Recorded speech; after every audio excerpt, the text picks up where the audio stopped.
Hello students, आज एक नया टॉपिक आप सभी के सामने प्रस्तुत है, part of sentence. Part of sentence को समझने से पहले आप इसके पहले टाइप ऑफ सेंटेंसेस और काइंड ऑफ सेंटेंसेस के पार्ट को जरूर समझें, जिसमें आप ये समझेंगे कि सेंटेंस कितने प्रकार के होते हैं। फिर आप उसे जो है सेंटेंस को कितने भागों में बांट सकते हैं और किस पार्ट को कैसे समझें। ये थोड़ा कंफ्यूजिंग है, इसलिए इसके नियमों को आप ध्यान से समझें और सारे नियमों को बारीकी से अपने नोटबुक पर नोट करें ताकि आपका कॉन्सेप्ट क्लियर हो सके। ये कॉम्पिटिटिव एग्जाम्स के लिए भी बड़े महत्वपूर्ण बहुत ही महत्वपूर्ण टॉपिक है, इसलिए आप इसको ध्यान से समझें। और ग्रामर का एक आधार है, आप ग्रामर या ट्रांसलेशन जो भी अंग्रेजी भाषा को समझने के लिए आपको इस बेस को मजबूत रखना होगा, इसलिए इस नियम को समझें और अपने नोटबुक पर इसे जरूर लिखें और साथ ही इससे रिलेटेड एक्सरसाइजेस को जरूर करें। और अपने कंफ्यूजिंग क्वेश्चंस को आप मेरे टेलीग्राम ग्रुप में जरूर डालें ताकि मैं आपके क्वेश्चंस का लाइव सॉल्यूशन दे सकूं। तो आइए देखते हैं पार्ट ऑफ सेंटेंस। सेंटेंस के दो पार्ट बनते हैं जिन्हें आप जानते हैं। एक होता है सब्जेक्ट,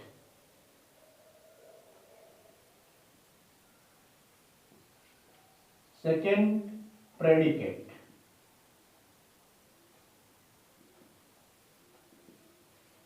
इसे समझने के लिए आप एक सेंटेंस ले लीजिए, जैसे यहां है ए बर्ड, या इसको पूरा लें, ए ब्लैक बर्ड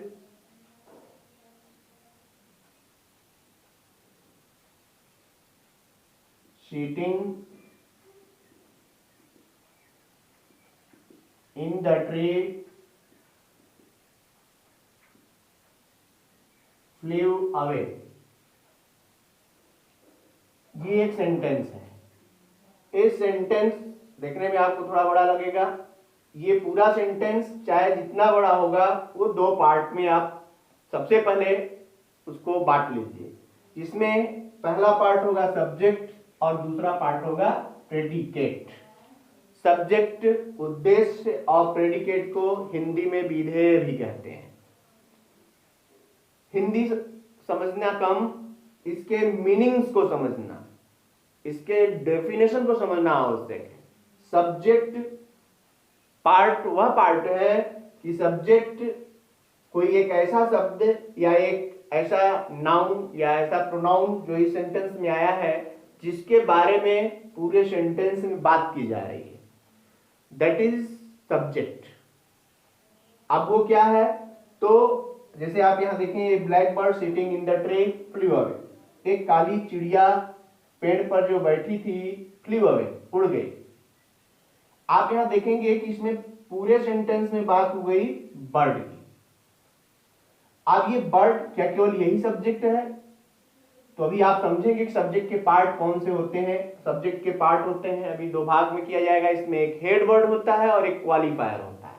अब इस सब्जेक्ट से संबंधित जितने भी वर्ड्स क्वालिफायर होंगे जो एक शब्द की विशेषता बतला रहे होंगे, उन सब को सब्जेक्ट का पार्ट बनाया जाएगा।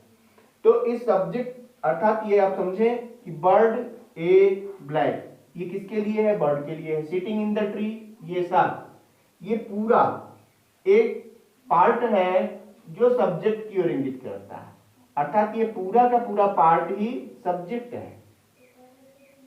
और इधर आप देखेंगे तो जो पार्ट बचा प्रेडिकेट, प्रेडिकेट को भी यहीं पर समझें। प्रेडिकेट क्या है? तो प्रेडिकेट वह पार्ट है जो सब्जेक्ट के द्वारा किया गया कार्य या सब्जेक्ट के बारे में बताता है। सब्जेक्ट के बारे में बताने वाला शब्द या कुछ कहने वाला शब्द जो होगा वही प्रेडिकेट होगा। और इसको और आसानी से समझने के लिए किसी भी सेंटेंस में जब आप देखें कि वर्ब है, जहां वर्ब मिला वो वर्ब से अलग करके जो पार्ट हम निकालेंगे वो होगा प्रेडिकेट, और वर्ब से पहले का जो पार्ट होगा वह होगा सब्जेक्ट। ये थोड़ा आपके कंसेप्ट को कंफ्यूज कर सकता है। तो इसको आप इस तरह से समझें कि जो है कभी कभी जैसे इंट्रोगेटिव सेंटेंस में आप देखेंगे तो हेल्पिंग वर्ब पहले हो जाता है, क्वेश्चन वर्ड पहले हो जाता है, तो आप समझेंगे कि क्वेश्चन वर्ड और हेल्पिंग वर्ब भी जो है इसी में आ गया, सब्जेक्ट पार्ट है। ऐसा नहीं है, आप ये ना समझें कि ये सब्जेक्ट पार्ट हमेशा पहले होता है। Subject means the particular word, वह विशेष शब्द जिसके बारे में कुछ कहा जा रहा है और उसकी विशेषता बताने वाले शब्दों के साथ वो पूरा सब्जेक्ट बनता है। और दूसरा पार्ट जो प्रेडिकेट का है उसमें सब्जेक्ट के बारे में कुछ न कुछ कहा गया होगा या बताया गया होगा, तो वो प्रेडिकेट होगा। फिलहाल आप कॉमन वे में इसे जरूर समझें कि जो वर्ब के पहले है सब्जेक्ट है और जो वर्ब से लेके आगे बढ़ता है वह सब प्रेडिकेट का पार्ट होता है। फिलहाल हम आज यहाँ पर जो है वो सब्जेक्ट को समझने का प्रयास करेंगे कि सब्जेक्ट किन किन रूपों में हो सकता है, क्योंकि सब्जेक्ट का जो है प्रयोग कई रूपों में हो सकता है, कई तरह से हो सकता है। तो सबसे पहले आप समझें सब्जेक्ट, और ये सब्जेक्ट जो है वो दो समझने का प्रयास करिए, क्योंकि सब्जेक्ट पार्ट के दो भाग होते हैं, जिसमें एक हेडवर्ड दूसरा क्वालिफायर। हेडवर्ड को ही मेन वर्ड भी कहते हैं। हेडवर्ड यानी मुख्य शब्द और मेन वर्ड यानी मुख्य शब्द। सेकेंड क्वालिफायर, हेडवर्ड की जो विशेषता बताने वाले शब्द होते हैं उन सबको क्वालिफायर कहा जाता है। अब हेडवर्ड तो हेडवर्ड है, लेकिन हेडवर्ड की विशेषता बताने वाले जो क्वालिफायर वर्ड्स होते हैं वो तीन रूपों में होते हैं।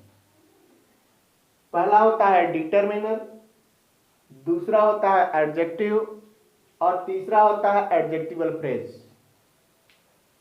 जैसा कि आपने देखा कि यहां डिटरमिनर, अब आप देखेंगे कि सब्जेक्ट पार्ट का जो हेड वर्ड है that will be qualified by determiner, adjective and adjectival phrase. ये सब मिल करके हेड वर्ड की विशेषता बताएंगे। हेड वर्ड को जो डिटरमाइन करता है, निश्चित बनाता है, ऐसे शब्द को डिटरमिनर कहते हैं। डिटरमिनर चार प्रकार के होते हैं। पहला होता है आर्टिकल्स, दूसरा है डेमोन्स्ट्रेटिव, तीसरा है पॉजेसिव और चौथा है क्वालिफायर। ये चार तरह के डिटरमिनर होते हैं। सबसे पहले आपने देखा आर्टिकल्स। आर्टिकल्स जो होते हैं वो तीन हैं, ए एंड द, जो नाउन को डिटरमाइन करते हैं। दूसरा डेमोन्स्ट्रेटिव, डेमोन्स्ट्रेटिव यानी संकेतवाचक शब्द। संकेतवाचक प्रोनाउन भी होता है, संकेतवाचक adjective, demonstrative pronoun and demonstrative adjective. इसे आप पार्ट ऑफ स्पीच में और भी डिटेल में पढ़ेंगे। थर्ड है पॉजेसिव। पॉजेसिव केसेस होते हैं प्रोनाउन, पर्सनल प्रोनाउन के केस बनते हैं। फर्स्ट पर्सन के प्रोनाउन में आई और वी, और इनके केस में जाएंगे तो सब्जेक्टिव केस, ऑब्जेक्टिव केस और एंड पॉसेसिव केस। इसी तरह सेकेंड पर्सन के प्रोनाउन में यू और दाउ, इनके भी पॉसेसिव केस बनेंगे। ये भी सब्जेक्ट, ऑब्जेक्ट और पॉसेसिव केस में होंगे। और थर्ड पर्सन के प्रोनाउन में ही, सी, इट और दे, इनके भी सब्जेक्टिव, ऑब्जेक्टिव और पॉसेसिव केस बनते हैं। तो आप यहां देख सकते हैं कुछ वर्ड्स हमने लिखा है, जैसे ये पॉसेसिव केस में हो गया आई का माई, वी का आवर और यू का योर, ही का हिज, सी का हर, दे का देयर, इट का इट्स। इस प्रकार से आर्टिकल्स में तीन शब्द हो गए, डेमोन्स्ट्रेटिव में दिस, दैट, दीज, दोस, और पॉसेसिव केस में हो गए my, our, your, his, her, their, its etcetera. आगे है क्वालिफायर। इसमें दो पार्ट बनेंगे। ये जो है यहां पर इसे क्वांटिफायर कहते हैं। आप इसे एक दूसरे शब्द में देखेंगे, ये क्वांटिफायर है। क्वांटिफायर में दो पार्ट, एक क्वांटिटी बताने वाला और एक नंबर बताने वाला। इसे क्वालिफायर की जगह हम क्वांटिफायर कह सकते हैं, क्वांटिफायर। एंड क्वांटिफायर में दो पार्ट, फर्स्ट यहां पर आप ले लें इसको, ये हो गया है आपका क्वांटिफायर में क्वांटिटी एंड नंबर। क्वांटिटी वाले वर्ड्स जो होंगे ये है सम, फ्यू, लिटिल। एंड नंबर यानी संख्या बताने वाले जो शब्द होंगे वो तीन तरह के मिलेंगे आपको। एक होगा ऑर्डिनल नंबर्स, सेकेंड होगा कॉर्डिनल नंबर्स एंड थर्ड होगा मल्टीप्लिकेटिव नंबर्स। इन नंबर्स को, नंबर तो आप जानते ही हैं संख्या, इनको अलग अलग रूप में आप प्रयोग करते हैं, जैसे first, second, third, fourth, fifth etcetera. तो ये कैसे नंबर्स होते हैं? ये ऑर्डिनल नंबर्स होते हैं। इसी तरह कॉर्डिनल नंबर्स होते हैं, जैसे 1 2 3 4 5 लाइक दैट। ये सब जो है कॉर्डिनल नंबर्स हो जाएंगे। और मल्टीप्लिकेटिव नंबर्स जो होते हैं वो दुगना बताते हैं, single, double, triple, 4 times, 5 times, 4 fold, गुना करने वाले, जो गुना के अर्थ में प्रयोग किए जा रहे हैं नंबर्स, वो हो गए। इस प्रकार से ये क्वांटिफायर, यानी आप डिटरमिनर को पढ़ते समय आप ध्यान में रखें कि ये जो डिटरमिनर्स हैं ये हेड वर्ड के लिए आते हैं और ये हेड वर्ड के पहले आते हैं। अभी मैं आपको जो है एक रूल दूंगा जिसमें इनके स्थान को भी निश्चित किया जाएगा कि कौन से शब्द के बाद कौन से शब्द का प्रयोग करना चाहिए या किस शब्द के पहले कौन सा शब्द प्रयोग करना चाहिए। इसलिए आप इसको ध्यान दें। तो ये आर्टिकल क्लियर हुआ आपका, डेमोन्स्ट्रेटिव, पॉसेसिव और क्वांटिफायर। इन वर्ड्स को ये पूरा आप अपने नोटबुक में नोट करें ताकि आगे अभी इसको समझने में आपको आसानी हो। इसी तरह ये डिटरमिनर क्लियर होता है तो आगे मिलेगा आपको एडजेक्टिव। एडजेक्टिव को हिंदी में आप कहते हैं विशेषण। आपको पता है अंग्रेजी में पार्ट ऑफ स्पीच होते हैं और वो पार्ट ऑफ स्पीच जो है वो अलग अलग पार्ट ऑफ स्पीच हैं जिसमें एक एडजेक्टिव भी है। एडजेक्टिव विशेषण, विशेषण आप शब्द से भी आप क्लियर कर सकते हैं कि ऐसा शब्द जो संज्ञा या सर्वनाम की विशेषता बतलाता है उसे एडजेक्टिव कहते हैं। The word which qualifies noun और प्रोनाउन इज कॉल्ड एडजेक्टिव। तो अब आप देख सकते हैं एडजेक्टिव, इट मींस ये क्लियर है कि adjective will qualify the head word और मेन वर्ड।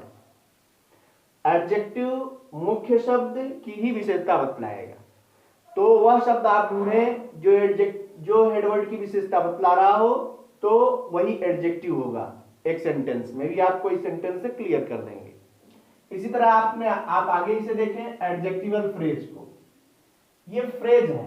सबसे पहली वीडियो जब मैंने बनाया अल्फाबेट का और ग्रुप ऑफ लेटर्स, आप पीछे वीडियो देख सकते हैं लिंक में, तो उसमें मैंने फ्रेज के बारे में बताया था कि जब शब्दों का समूह, जब ग्रुप ऑफ वर्ड्स कोई एक पार्ट ऑफ स्पीच का कार्य करता है तो वह फ्रेज बन जाता है।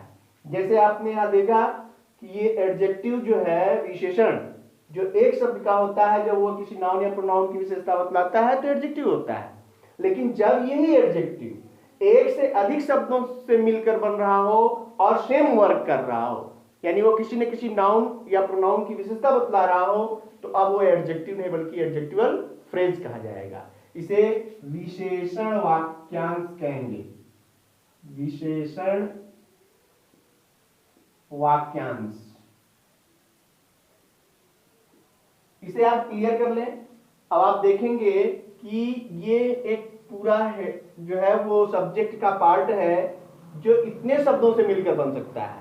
केवल एक शब्द से नहीं बल्कि कई शब्दों से मिलकर बन सकता है। किसी भी सेंटेंस में आप जब किसी सब्जेक्ट को देखेंगे तो वह एक शब्द का भी हो सकता है, एक से अधिक शब्दों का भी हो सकता है। एक शब्द का है तो भी वह सब्जेक्ट है, एक से अधिक शब्दों का है तो भी वह सब्जेक्ट है। लेकिन एक से अधिक शब्दों का से मिलकर बन रहा है तो उसमें हेड वर्ड होगा, डिटरमिनर होगा, एडजेक्टिव होगा, एडजेक्टिवल फ्रेज होगा और इनका एक उचित स्थान होगा। उसे हम अभी आगे एग्जाम्पल में देखते हैं। जैसे अभी इसके पहले मैंने एक एग्जाम्पल दे रखा था, वो अभी आपके सामने फिर से मैं रखूंगा ताकि आपका कॉन्सेप्ट क्लियर हो सके।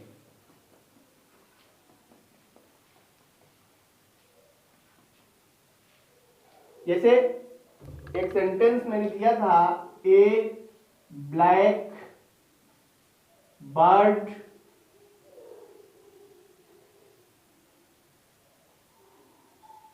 Sitting in the tree flew away.